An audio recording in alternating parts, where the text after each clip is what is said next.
Hi everyone, in this video we are going to see what was my interview experience at IIT Bombay for the MS IS. IS stand for Intelligence System Domain.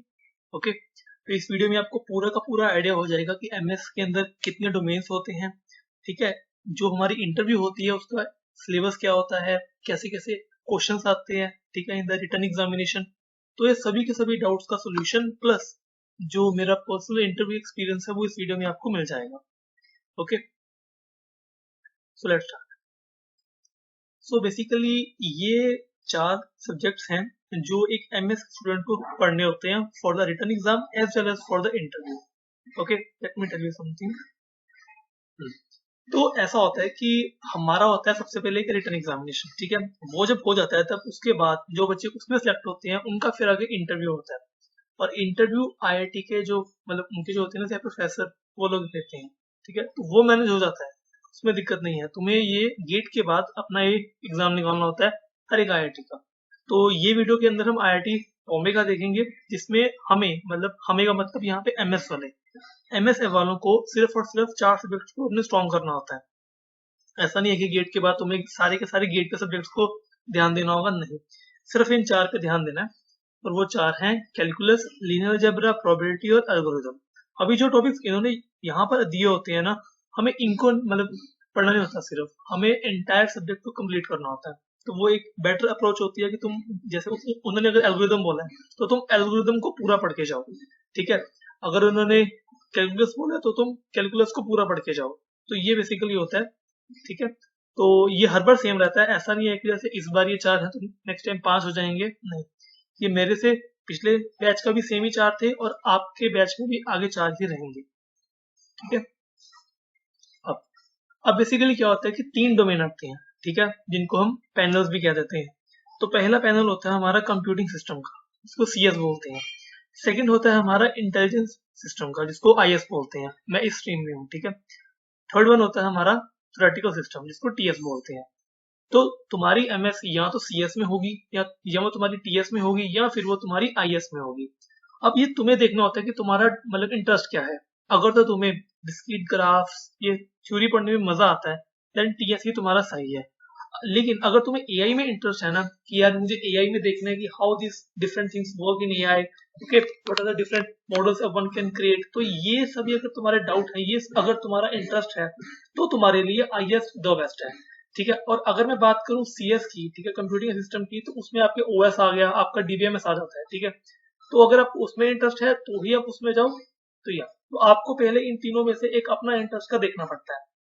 इसके बाद हर एक के अंदर 8 section है, ठीक है। जैसे total में 8 सेक्शन है और उसको मैंने डिवाइड किया हुआ है। जैसे मेरे केस में क्या था कि मैंने सेक्शन 4 चूज किया था, ठीक है। तो जो मेरा रिटन एग्जाम हुआ था ना, उसके अंदर मैंने सिर्फ और सिर्फ सेक्शन 4 के क्वेश्चन ही सॉल्व किए थे। आपका ऐसा नहीं है कि जो आपको एग्जाम आएगा वो हर एक स्ट्रीम का अलग अलग वो डालेंगे, नहीं, वो एक सिंगल पेपर डालेंगे फ्रॉम सेक्शन 1 टू सेक्शन 8। जैसे मेरे केस में क्या था कि मेरा था सेक्शन 4, तो मैंने सिर्फ और सिर्फ सेक्शन 4 के क्वेश्चन ही सॉल्व किए हैं। उसके बाहर के जो क्वेश्चन थे वो मैंने छोड़ दिए थे क्योंकि वो मेरे लिए नहीं थे, ठीक है। तो आपको सबसे पहले अपना स्ट्रीम देखना है, आपको अपना पैनल देखना है सबसे पहले कि आप सीएस में हो, आप आईएस में हो या फिर आप टीएस में हो। जब आपको वो आइडिया हो गया, देन आपको ऐसे एक आपको वो बोलेंगे कि गूगल फॉर्म आपको दे रहे हैं, इसके अंदर अपना सेक्शन बता दो कि आप एग्जाम में कौन सा सेक्शन से करोगे अटेम्प्ट, ठीक है। ओके, सो मेरा सेक्शन 4 था, जिसमें जो भी मेरे को क्वेश्चंस आए थे वो मेरे को लीनियर अलजेब्रा, ठीक है, मतलब हाँ, तो ये मेरे को इनमें से आए थे, ये तो थे ही थे। इनके अलावा बेसिकली मेरे को इनके क्वेश्चंस भी आए थे, एनएलपी के थे, एक दो क्वेश्चन स्पीच के थे। बट अगर तुम ये क्वेश्चन छोड़ भी दोगे ना, जो तुम्हें सेक्शन 4 के क्वेश्चंस हैं उनमें तुमने ये छोड़ भी दिए, स्टिल आपका हो जाता है, ठीक है। मैंने उनमें से एक किया था और वो इसलिए मैं किया था क्योंकि मैंने एआई ऑलरेडी पढ़ी हुई थी। तो मुझे एनएलपी की हल्की फुल्की समझ थी, तो मैंने तुक्का वुक्का लगा के मेरा हो गया था, ठीक है। बट अगर तुम छोड़ भी देते हो ना, तब भी तुम्हारा हो जाएगा। ओके, सो ये हो गया तुम्हारे सेक्शन, ये हो गया तुम्हारा सिलेबस और ये हो गया तुम्हारे सेक्शन। अब तुम्हारे पास तुम्हारा सेक्शन भी डिफाइंड है, तुम्हें सिलेबस का भी आइडिया है कि क्या आएगा। तो इसके बाद तुम्हारा होगा रिटन एग्जाम, ठीक है। तो the test simply consist of 8 section from different stream as mention above, and the student had to attempt questions in any panel from the selected stream. Marks for questions attempted out of the selected stream were not consider. ठीक है, attempted out of the selected stream, तो जो तुमने stream select की है तुम्हारे question उसी के ही इंक्लूड किए जाएंगे। ठीक है, जो तुमने स्ट्रीम सिलेक्ट की है उसी के क्वेश्चन का ही तुम्हें वेटेज दिया जाएगा। लेकिन मान लो तुमने सीएस चूज किया बट तुम्हें एक्सीडेंटली तुमने सेक्शन 4 सॉल्व कर दिया जो कि आईएएस का है, तो तुम्हारे मार्क्स 0 हो जाएंगे। ठीक है, जो सिलेक्ट किया है उसी सेक्शन के क्वेश्चन को सॉल्व करना है, बस इतनी गेम होती है। तो जब ये भी हो जाता है देन आता है आपका रिटर्न एग्जाम का रिजल्ट। ठीक है, तो मेरे केस में क्या था कि मेरा तो हो गया था। ठीक है, उसके बाद हो गया आपके इंटरव्यू। इंटरव्यू के लिए आपको बकायदा वो डेट्स देंगे। ठीक है, कि आपका इस तारीख को आपका इंटरव्यू होगा। ठीक है, ये टॉपिक्स हम आपसे पूछेंगे और आपको उसका प्रिपेयर करना है। ठीक है, और वो टॉपिक्स में सेम होता है जो मैंने पहले बताया, कैलकुलस, रियल अलजेब्रा, ठीक है, प्रोबेबिलिटी और आपका एल्गोरिथम। एक इसमें आप एआईएमएल का और जोड़ दो ओनली इफ अगर आपका जो डोमेन है वो आपका आईएएस है। अगर आपका डोमेन सीएस है ना तो आप इसमें एक ओएस या फिर एक डीबीएमएस डाल दो फॉर द सिक्योरिटी। ठीक है, इन केस अगर उन्होंने पूछ लिया तो आप सिक्योर रहो। ठीक है, अब ये था मेरे इंटरव्यू के क्वेश्चन। सबसे पहले मेरे को आया था question what is orthogonal matrix. इससे हमें एक आइडिया ये मिलता है कि लीनियर अलजेब्रा बहुत इंपॉर्टेंट है। ठीक है, और ये सभी के सभी जो मतलब आपको कहाँ कहाँ से पढ़ने हैं इसके लिंक। ठीक है, इसके बाद अभी जो नेक्स्ट वीडियो आएगी वो होगी आईआईटी दिल्ली का इंटरव्यू।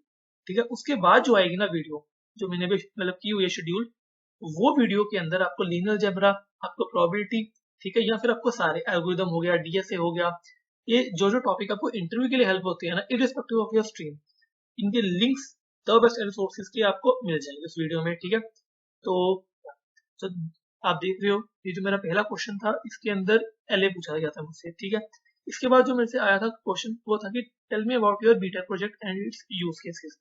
तो जो भी आपका बीटा का प्रोजेक्ट होगा उसको ध्यान से एक्सप्लेन करना, उसको ध्यान से समझना कि अगर कोड में इसकी जगह ये मैंने चेंजेस कर दिए तो किस वे से मेरी एप्लीकेशन का बिहेवियर चेंज होगा। तो ये चीज अगर आप जानते हो अपने प्रोजेक्ट के बारे में then you are good to go. Third one is what the difference between the mean and expectation. तो ये है बेसिकली प्रोबेबिलिटी का क्वेश्चन। ठीक है, मेरे से सिर्फ 4 क्वेश्चन पूछे गए थे और मेरे केस में 3 मतलब थे ऐसे प्रोफेसर मेरे। ठीक है, और लास्ट में आया था question why MS over MTech. ये बेसिकली एक इमोशनल क्वेश्चन था। ठीक है, इसका कोई टेक्निकल आंसर नहीं होता क्योंकि ये इंटरेस्ट है इंसान का कि मेरे को एमटेक में नहीं जाना, मेरे को एमएस में जाना है। बट उन्होंने मेरे को फोर्स किया था कि why you want to go for MS. ठीक है, तो उनको मैंने बोला सर पैसा ही सब कुछ नहीं होता। मतलब मैं थोड़ा इमोशनल हो गया था उस समय कि सर पैसे सब कुछ नहीं होता, मुझे अपना एक सीएस फील्ड में अपना एक नाम बनाना है। ठीक है, कि हाँ कि कंप्यूटर साइंस फील्ड में कोई उदय नाम का भी बंदा था। तो ये सब बोला मैं, अभी थोड़े से इमोशनल हो गए तो बात बन गई। ठीक है, बट मेक श्योर कि तुम जो भी बोलो वो ऐसा होना चाहिए कि उनको झूठ ना लगे, उनको ये लगे कि हाँ यार ये बंदा जो भी बोल रहा है ना ये सच ही बोल रहा होगा। ठीक है, ऑल्दो वो सच होना चाहिए क्योंकि वो तुम्हारे लिए ही अच्छा है, बट मेक श्योर कि तुम्हारी सच बात भी ऐसे ना बोलो कि वो झूठ लगे। ठीक है, सो ये थे मेरे क्वेश्चन और ये था मेरा रिजल्ट, आई वाज सिलेक्टेड। ठीक है, तो let me tell you again. तो ये 4 बेसिकली हमारे सब्जेक्ट हैं जो हमें पढ़ने हैं। इनकी वीडियोस के लिंक वो आपको नेक्स्ट वीडियो में मिल जाएगी। ये थे हमारे पैनल्स जो हमने फॉलो किए थे। ये हमारा सिंपल शेड्यूल, जब आपका रिटर्न एग्जाम हो जाएगा तब आपका इंटरव्यू होगा एंड देन आपका रिजल्ट आ जाएगा। ठीक है, मतलब मेरे हिसाब से आईआईटी बॉम्बे का एमएस को क्रैक करना, मतलब ऑल्दो ये मेरा हो चुका है मुझे बोलना चाहिए बट इजी है। ठीक है, कंपैरेटिवली बाकी आईआईटी से आईआईटी बॉम्बे का क्रैक करना इजी है, बस उसमें ये है कि तुम जो भी हो ना, ठीक है, वो ट्रू होना चाहिए। बस वो इतना देखते हैं, उनको तुम्हारी नॉलेज से कोई फर्क नहीं है। उनको नहीं फर्क पड़ता कि तुमसे ये क्वेश्चन हो रहे हैं नहीं हो रहे, तुम ऑर्थोगोनल मैट्रिक्स को जानते हो नहीं जानते हो, बट वो एक चीज देखते हैं कि क्या जो तुम बोल रहे हो वो तुम्हारे डीप डाउन हर्ट से आ रही है। कहीं ऐसा तो नहीं कि तुमने कुछ चीज को क्रैम किया और तुम वही आकर में सुना रहे हो। ठीक है, तुम्हें डीप अंडरस्टैंडिंग सब्जेक्ट्स की है कि नहीं, अगर है देन यू आर सिलेक्टेड, अगर नहीं देन नॉट। ठीक है, तो ये था सिंपल एक माय शॉर्ट थी वीडियो आई गेस, है ना। हाँ, तो शॉर्ट वीडियो हुई है। ठीक है, for the interview experience at IIT Bombay. Next video आएगी my interview experience at IIT Delhi, और मैं वहां भी सिलेक्ट हो गया था। वहां जो मेरा प्रोग्राम था वो था मेरा एमएस इन सीएसई। बॉम्बे में मेरे को एक नहीं, मेरे को 2 कॉल आई थी। पहली कॉल जो मेरे को आई थी वो थी मेरी एमएस इन सीएसई, उसका इंटरव्यू मेरा हो गया था क्वालिफाई।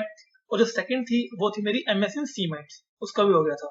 तो मैंने सीमेंट्स की मैं अलग वीडियो नहीं बना रहा, क्योंकि मेरे को है कि मतलब आपको एक आइडिया होना चाहिए, राइट।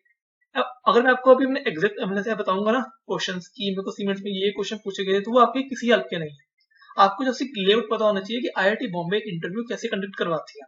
वो पहले आपको सिलेबस देंगे, राइट।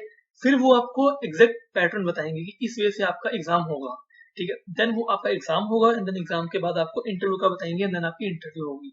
Simple as that. जो भी आपके प्रोसेस आपके सीएससी में होंगे, एमएस इन सीएससी में होंगे, वही आपके एमएस इन सीमेंट्स में होंगे। और एमएस इन सीमेंट्स एक बहुत अच्छा प्रोग्राम है। मेरे केस में ये था कि मैंने तब तक एमएस इन सीएससी सिलेक्ट कर लिया था कॉप के ऊपर, तो मेरे लिए अभी एमएस इन सीमेंट्स की ऑप्शन नहीं थी। ऑल्दो मेरे को मेल आ गई थी कि you have been selected, but yeah मैं अब जा नहीं सकता था। Same goes with IIT Delhi.